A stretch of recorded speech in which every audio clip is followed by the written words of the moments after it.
Hi guys, let's figure out how to use Cohen's d to solve for this specific problem. So all we're going to do is we're going to take these different numbers and plug it in for the Cohen's d formula and then determine what type of effect size it is based on the answer that we get for Cohen's d. So very simple, we want to perform an effect size test between the amount of time U.S. teens spend consuming media in comparison to the time spent by the population of other U.S. adults.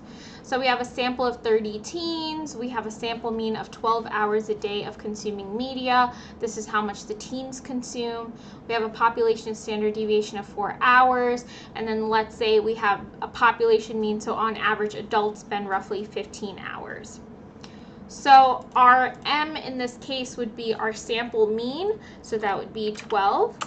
Our U would be, or mu, would be considered our population mean, which would be 15 hours.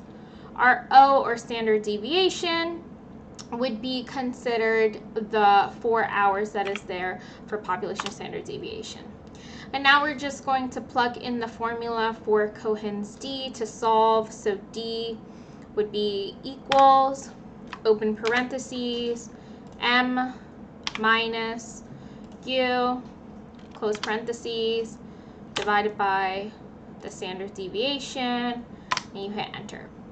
So we have negative 0.8. This would be equivalent to a Cohen's d effect size of a large effect size.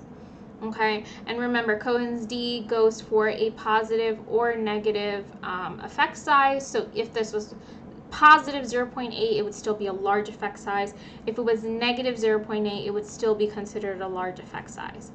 Say your answer was negative 0.5, that would be considered a medium effect size. Okay, so here's just a simple tutorial on how to solve for Cohen's d.